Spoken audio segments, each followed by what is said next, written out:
No princípio era o Verbo, e o Verbo estava com Deus, e o Verbo era Deus. Ele estava no princípio com Deus.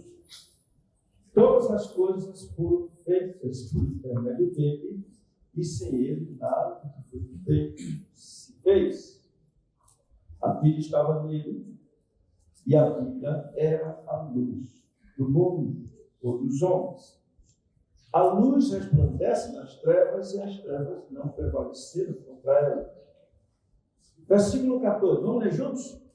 E o Verbo fez carne e habitou entre nós, cheio de graça e de verdade. E vimos a sua glória, glória como do unigênito do Pai. Pai Celeste, mais uma vez pedimos que o Senhor use de bondade e misericórdia para conosco e nos fale, agasalhando a tua palavra no nosso coração, para que nossa vontade seja a vontade do Senhor no dia a dia e que vivamos para o louvor da tua glória. Oramos por entendimento em nome de nosso Senhor Jesus. Amém. Amém. Então, nós começamos nas duas primeiras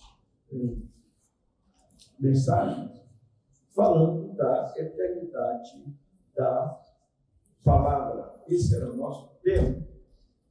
E com isso nós falamos que, segundo esses versículos 1 e 3 lidos agora há pouco, nós vimos neles o verbo, a palavra, interagindo desde a eternidade. Ou seja, vimos que a palavra, que é o verbo, estava com Deus. Vimos que essa palavra, então, vem e faz aquilo que está descrito em Gênesis capítulo 1, quando diz: criou Deus todas as coisas no princípio. A terra, porém, era sem forma e vazia, e havia trevas em toda a face da terra. E Deus disse: haja luz. Então, vimos ele interagindo na eternidade, porque estava com o Pai, estava com Deus, ele era Deus. Então, também vimos que ele, o Verbo, foi demonstrado pelo apóstolo João, nesse capítulo 1, como sendo a luz, a vida, luz brilhando, ainda que sem a compreensão humana, porque todos precisaram, desde Adão, de ter a revelação divina para que pudessem saber quem era ele. Ora, o que nós vamos ver agora, ainda nesse mesmo capítulo 1 de João? Nós vamos ver o Verbo encarnado, sendo ele o glorioso Filho de Deus. É isso que haveremos de ver, porque lemos aqui no versículo 14, e o Verbo se fez carne e habitou cheio de graça entre nós, cheio de graça e de verdade, e vimos a sua glória, glória como do unigênito do Pai.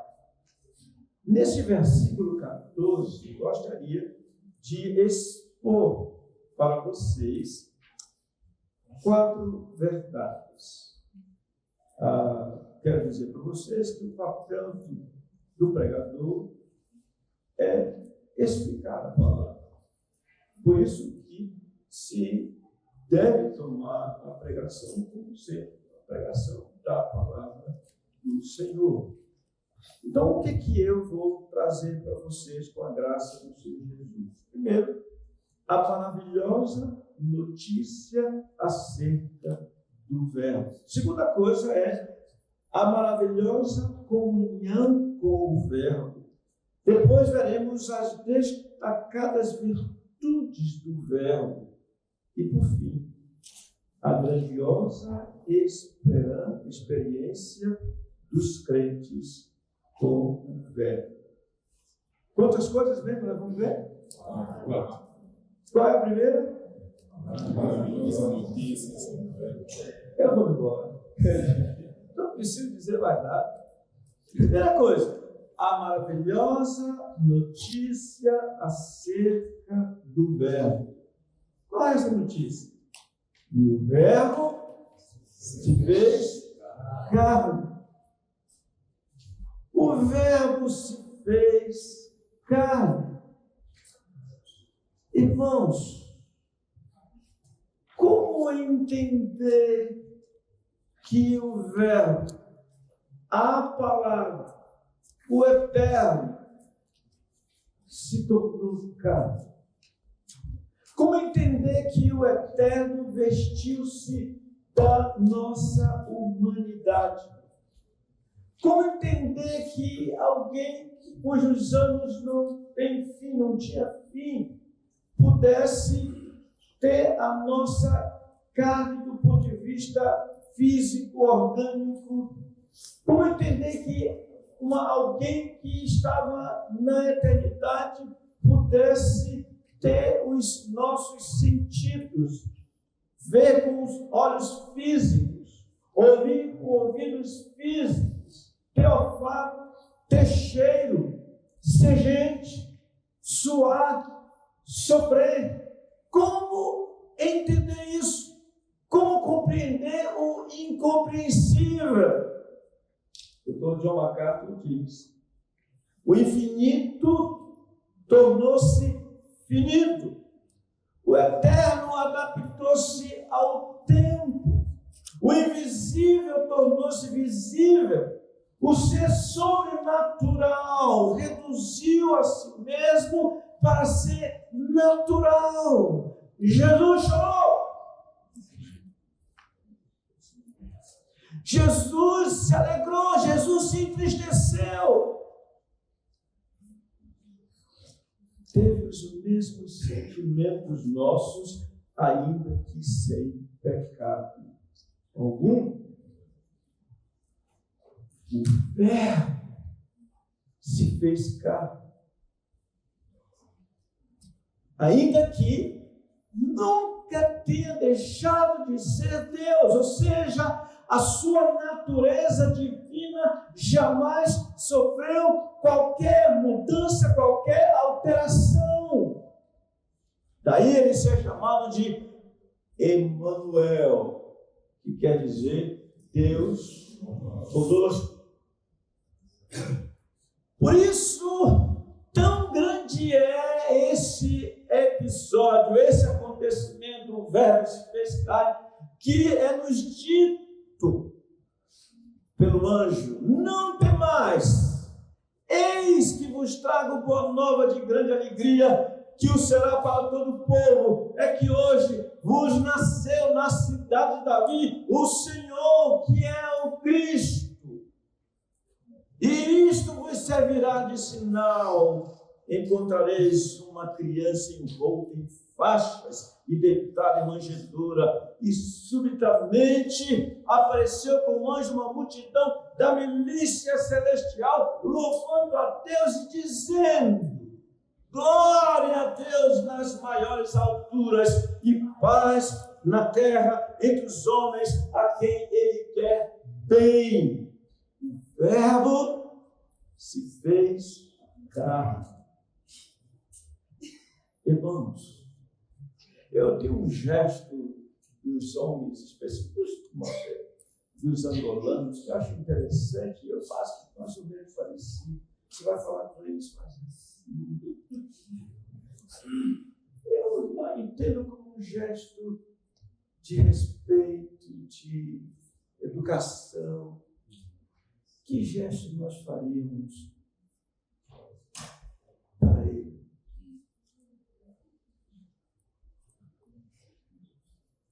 Gente, de carne e osso. Deus conosco.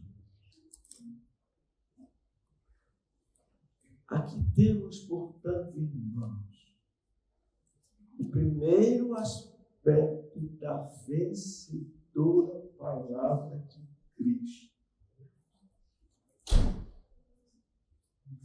Da eternidade, a palavra se encarnou, ainda que sem deixar de ser o que sempre foi Deus.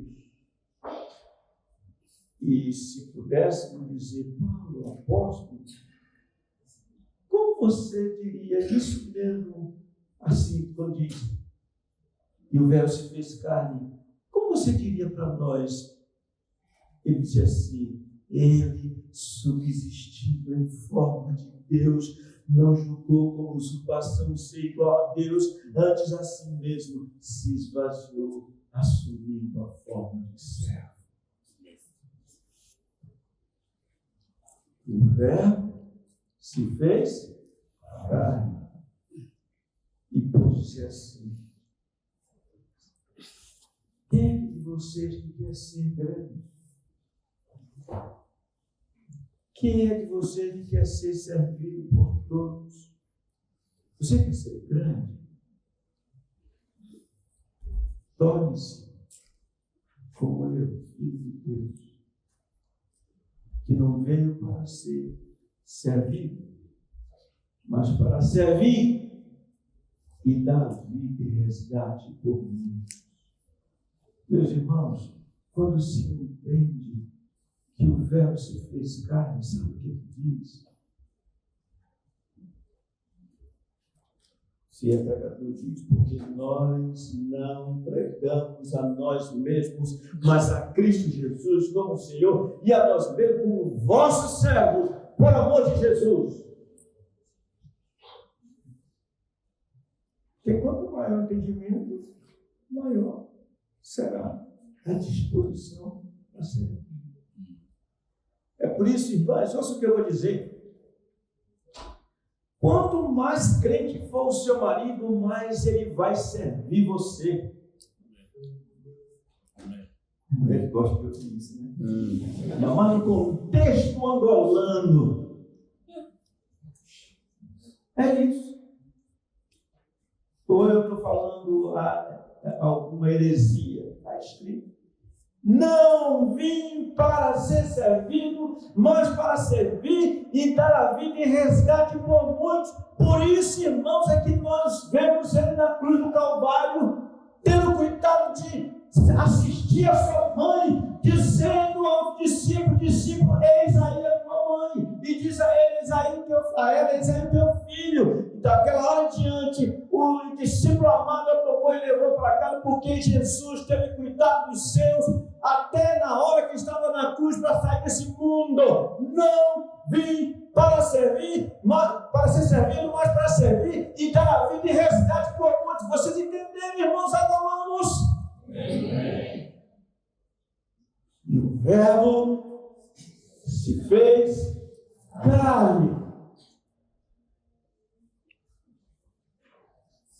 Cremos na eternidade, na palavra de Cristo, cremos na sua encarnação, que é a máxima humilhação que alguém já experimentou. Segue-se outro aspecto da vencedora palavra de Cristo, que é a maravilhosa comunhão com o Verbo. O que diz? O Verbo se fez carne e habitou entre nós.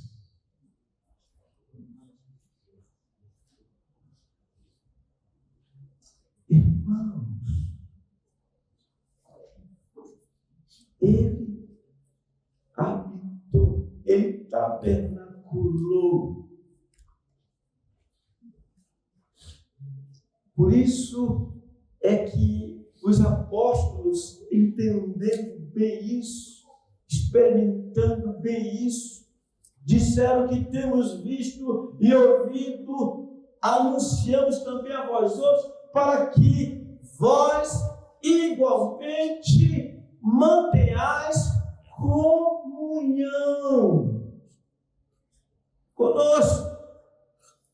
Ora, a nossa comunhão é com o Pai e com seu Filho, Jesus Cristo. Ele, portanto, tabernaculou conosco e ainda de modo diferente do que houve no Antigo Testamento. Por isso, os crentes foram chamados à comunhão com Ele, porque fiel é Deus, pelo qual fostes chamados à comunhão de seu Filho Jesus Cristo, nosso Senhor. Aqui de novo tem uma aplicação, principalmente para os homens. São cabeça, não são cabeça? Sabe o que o apóstolo Pedro diz aos homens casados? Maridos, vós igualmente vivei a vida comum do lar com discernimento.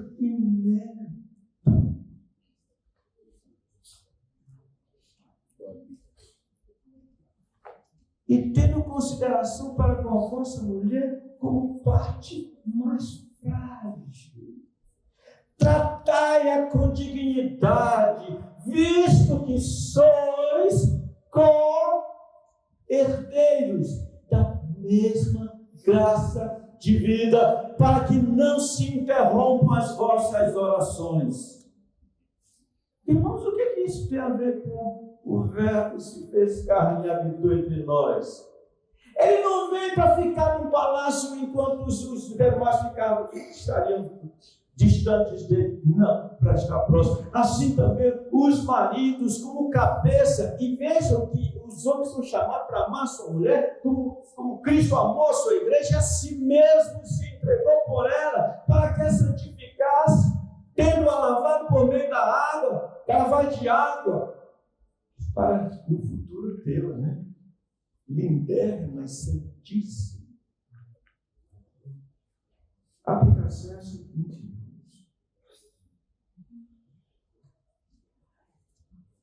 o marido, Cristo é o cabeça, né? Vocês estão vendo que eu estou dentro ou não estou da Escritura? Estou. Então, só.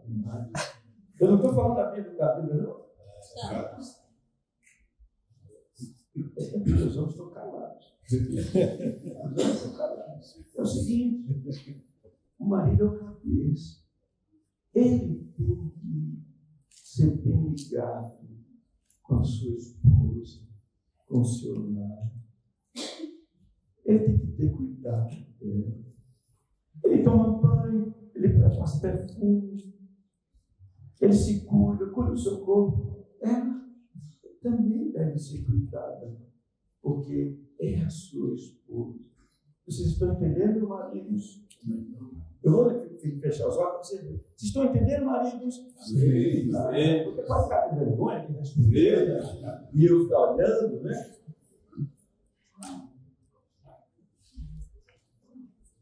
E o Verbo se fez carne e habitou entre nós. A palavra venceu. A palavra eterna se fez presente entre nós. Meus irmãos,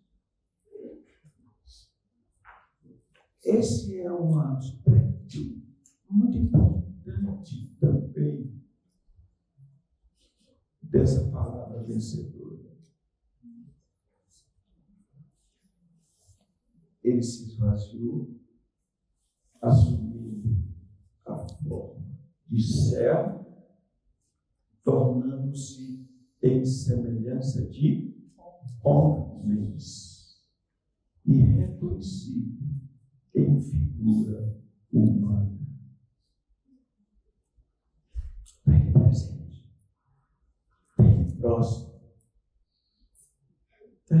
esse José é filho do carpinteiro. Ainda sem entender, ainda que falando de forma desdenhosa, mas todos reconheceram. Quem é que? Ei, qual o seu nome?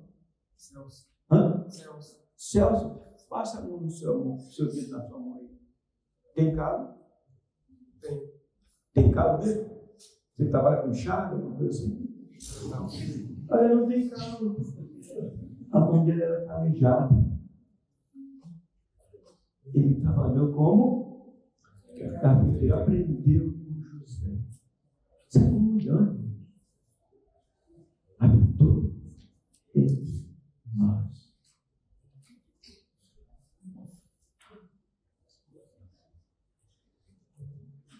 Em terceiro lugar, o Verbo se fez carne, habitou entre nós. De que maneira? Cheio de graça e verdade. Aqui temos duas virtudes destacadas com respeito ao Verbo. Com o sol, ele dá graça e glória, me lembrando do sol aqui.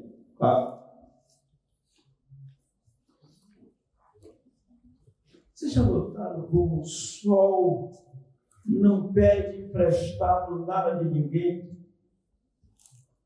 Vocês percebem que o sol é independente, mas ele brilha, ele aquece. E essa é a ilustração, essa é a analogia que o salmista, no Salmo 84, o sol e escudo, ele é sol e escudo, ele dá graça, ele defende, dá graça e glória. Virtude, que virtude? Graça. Da sua boca, dos seus lábios, saíam palavras de graça. Nós somos chamados também dessa maneira. Já que eu resolvi falar desse tema assim, eu vou aplicar de novo nos maridos. Será que dá? Sim.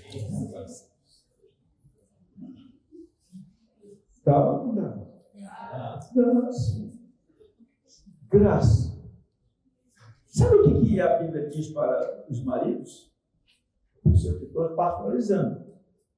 Não saia da vossa boca nenhuma palavra torpe, peixe podre, senão unicamente a que for boa, segundo a necessidade, e transmita graça aos ouvintes.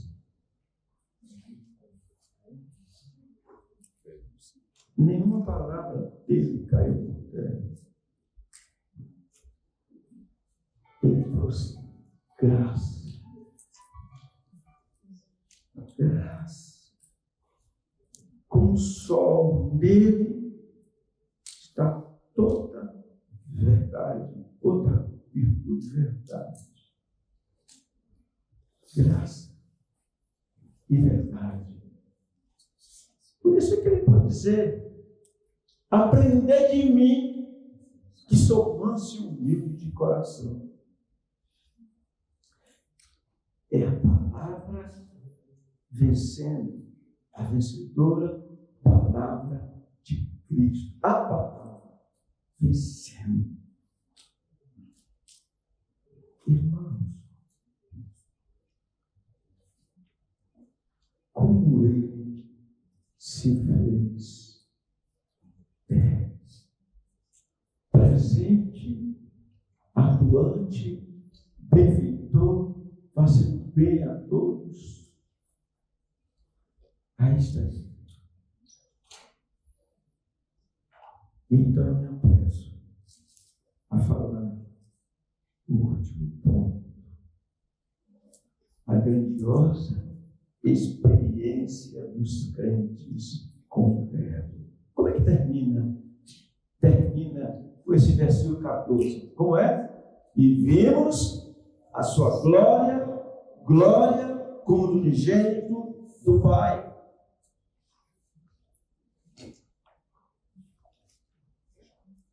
que os crentes viram no Verbo?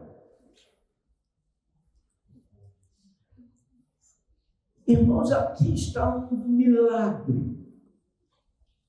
Um grandioso milagre. Porque quando diz que vimos a sua glória, glória como no unigênito do Pai.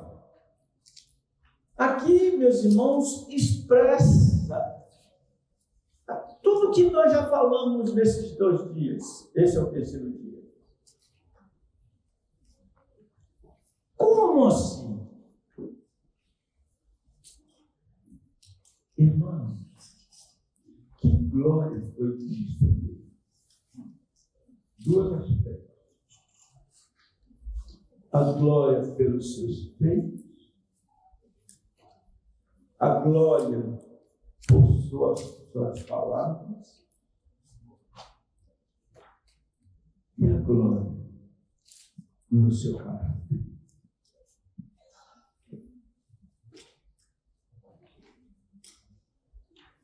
A gente falou muita coisa aqui nesses dias. A glória, a palavra de Cristo. Esse é o tema geral. O que é glória? Glória tem a ver com peso. Aquilo que tem peso. Se você olha para uma árvore, quanto mais alta for a árvore, maior será o seu peso, a sua glória. Vista será por muitos.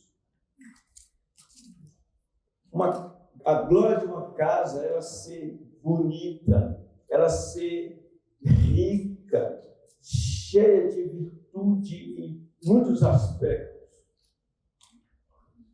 A glória de Cristo é ser grande, no sentido da sua pessoa. Uma pergunta: qual é a glória de um homem? Presta atenção. Qual é a glória de uma mulher? A glória de um homem é ele ser homem. Uau! Não é isso.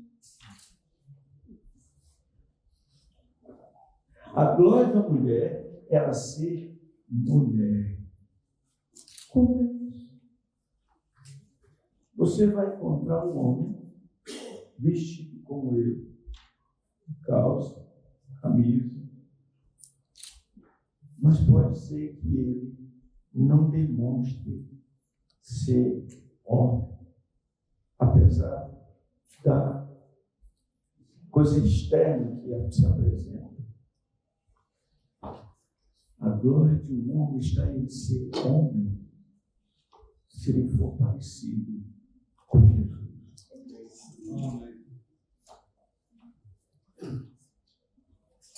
Dos seus lábios, repito, saíam palavras de graça. Nele havia gentileza.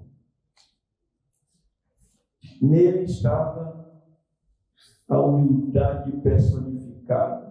Nós ouvimos o pastor Dario Cardoso expondo aqui as bem-aventuranças. Todas as bem-aventuranças são vistas nele. Humilde de espírito, manso,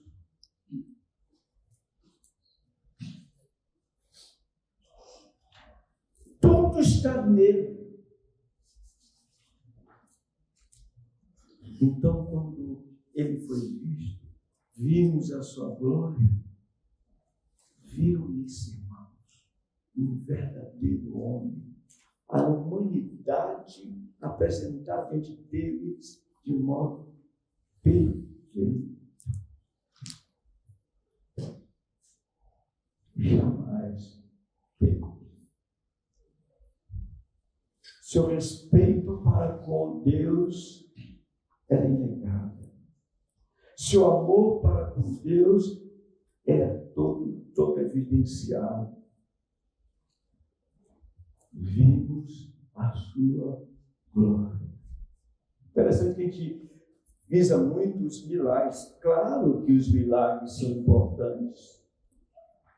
Por isso João diz, vê Jesus diante dos seus discípulos, muitos outros sinais que não estão registrados neste livro. Esses, porém, foram registrados para que criasse Jesus o Cristo, o Filho de Deus, e para que Cristo tenha vida em seu nome. Mas a glória vista também tem a ver com a sua pessoa. Por que Paulo então disse assim? Todos sabemos que todas as coisas cooperam para o bem daqueles que amam a Deus, daqueles que são chamados segundo o seu propósito. E aí nós perguntamos, qual é esse propósito? Porquanto aos que de antemão conheceu, os predestinou para serem conformes à imagem do seu Filho, para que ele seja um primogênito entre muitos irmãos. Meus irmãos e irmãs, nós fomos chamados para esse propósito, sermos parecidos, conformes o Senhor Jesus, a sua humanidade. Ser humano é ser como ele.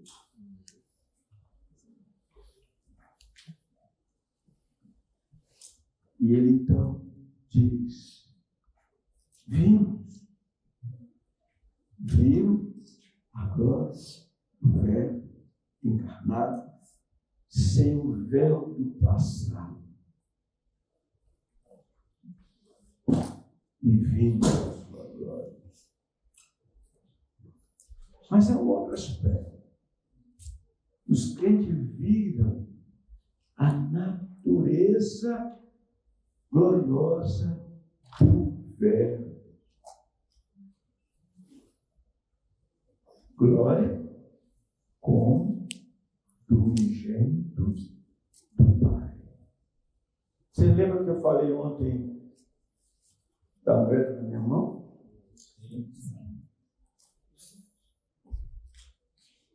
Ele foi revelado. Deus o revelou. Os crentes viram que Jesus é o Filho de Deus. Poucos viram isso. Lembram dele na cruz do Calvário? Lembram dele se expressando poucas vezes? E embaixo estavam os soldados também. E viram a luta dele, as dores dele. Mas perceberam uma coisa. Um deles diz, este verdadeiramente era Filho de Deus.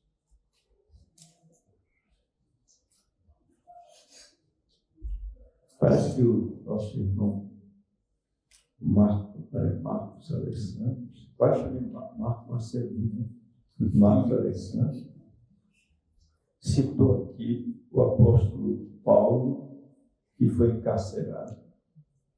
Interessante, irmão. Ele falou aos filipenses, disse, irmão, quero que saibais o progresso do Evangelho por causa dos meus sofrimentos, as minhas cadeias em Cristo. Aí você pergunta, como assim, Paulo? Primeiro, ele não se achava prisioneiro de César, sou prisioneiro de Cristo. Depois, as atitudes dele impressionaram os soldados que tiravam seus turnos com ele. De modo que ele disse, as minhas cadeias em Cristo foram conhecidas de muitos. No final da carta aos Filipenses, ele diz, os da casa de César vos saúdam. Como assim?